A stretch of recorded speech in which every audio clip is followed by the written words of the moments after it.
Over rice থাকবে তোমাদের বাসায়, লেফট ওভার রাইস দিয়েই তোমরা এটা বানিয়ে নিতে পারবে। সবচেয়ে বেশি ভালো রেজাল্ট পাবে হচ্ছে তোমরা ফ্রিজের যে ভাতটা থাকে সেটা দিয়ে তোমরা ভালো রেজাল্ট পাবে। এটাতে খেতেও খুব টেস্টি হবে।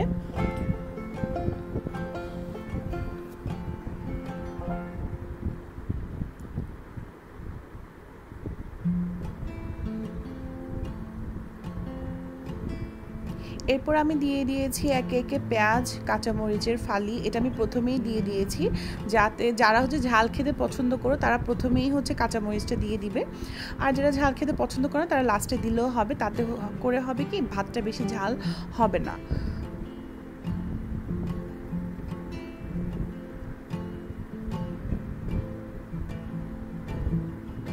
আমরা যারা চাকরি করি বা হচ্ছে হোস্টেলে থেকে হচ্ছে ইউনিভার্সিটিতে পড়াশোনা করি, তাদের জন্য কিন্তু খুবই সহজ একটা রেসিপি। সময় যদি কম সময় থাকে তাহলে আমরা খুব তাড়াতাড়ি হচ্ছে এটা বানিয়ে ক্লাসে বলো, অফিসে বলো চলে যেতে পারবো। এটা টিফিন হিসেবেও আমরা নিতে পারবো। আর এটা যেহেতু একটু শুকনা হয়, আমি তো শুকনা খেতেই পছন্দ করি, বাট তোমরা চাইলে এটা যে কোনো চাটনি কিংবা হচ্ছে ফ্রাইড হচ্ছে চিকেন, এগুলো দিয়ে হচ্ছে তোমরা খেতে পারো। এবার দেখো এখানে হচ্ছে আমি এগ দিয়ে দিব। এটা ডিমটাকে ফেটিয়ে হচ্ছে আমি এখানে দিয়ে দিব এবং স্ক্র্যাম্বলের মতো করে নিব।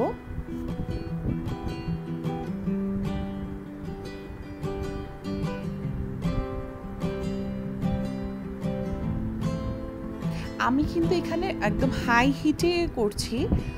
ফ্রাইড রাইসটা আমি পুরো হাই হিটে হচ্ছে করেছি।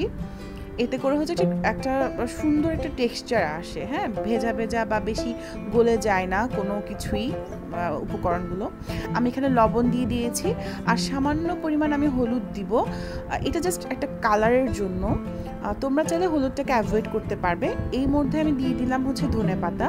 এতে করে হবে কি, ধনেপাতার একটা সুন্দর একটা ঘ্রাণ হচ্ছে রাইসটার মধ্যে চলে আসবে, অ্যাবজর্ভ করে নেবে রাইসটা। এই জন্য আমি ধনেপাতাটা আগেই দিয়ে দিয়েছি। এরপর হচ্ছে আমি রাইসটাকে অ্যাড করে নিচ্ছি। আমার কিন্তু চুলার হিট এখনো হাই ফ্লেমেই আছে। আমি হাই ফ্লেমেই হচ্ছে রান্নাটা করছি। এটা মূলত হাই ফ্লেমেই করতে হয়, এতে করে হচ্ছে তোমার রাইসটা খুব ভালো ঝরঝরে হয়। আর তোমরা যদি ছোট চুলা যদি ফ্লেমটা লো করে দিয়ে করো, তাহলে দেখা যাবে তোমাদের পেঁয়াজ বা রাইসটা হচ্ছে আরো বেশি হচ্ছে গলে যাবে, সেটা খেতে তেমন একটা ভালো লাগবে না। আমি এখানে আস্ত গোলমরিচ দিয়েছি, তোমরা চাইলে গোলমরিচের গুঁড়োও ইউজ করতে পারো, এতে করে টেস্টটা আরও বেশি ভালো হয়। যেহেতু আমার গোলমরিচ গুঁড়া করা ছিল না, তার জন্য হচ্ছে আমি গোটা গোলমরিচ ইউজ করেছি।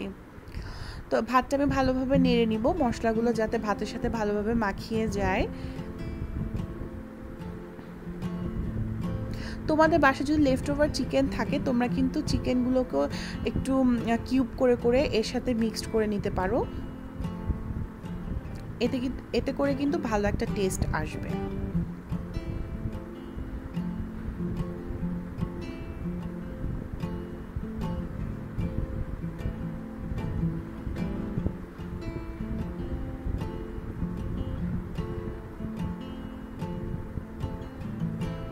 আর ভাতটা ভালোভাবে মশলার সাথে মাখিয়ে আমি হচ্ছে লিড দিয়ে 2 মিনিটের জন্য ঢেকে দিব। চুলার আঁচটাকে মিডিয়াম করে লিড দিয়ে আমি ঢেকে দিয়েছি 2 মিনিটের জন্য। এতে করে হচ্ছে ভাত সবগুলো উপকরণ অ্যাবজর্ভ করে নেবে। হয়ে গেল আমাদের বেঙ্গলি স্টাইলের এগ ফ্রাইড রাইস। এটা কিন্তু খেতে অনেকই টেস্টি হয়েছিল। তোমরাও বাসায় এটা অবশ্যই বানিয়ে দেখবে। আশা করছি তোমাদের খুবই ভালো লাগবে। এটা অন্যরকম একটা ফ্লেভার দেয়। হ্যাঁ, তো আশা করছি তোমরা এটা বাসায় করবে এবং কমেন্টে কিন্তু অবশ্যই জানাবে যে খেতে কেমন হয়েছিল। আর আমার চ্যানেলটি কিন্তু সাবস্ক্রাইব করতে একদমই ভুলবে না, যাতে করে আমি নতুন কোনো ভিডিও দিলে তোমার সাথে সাথে তার নোটিফিকেশনটি পাও। আর আমি আরও কিছু ফ্রাইড রাইসের রেসিপি নিয়ে হচ্ছে তোমাদেরকে শেয়ার করব। তো আমার ব্লগটি আজকে এই পর্যন্তই। Thanks for watching.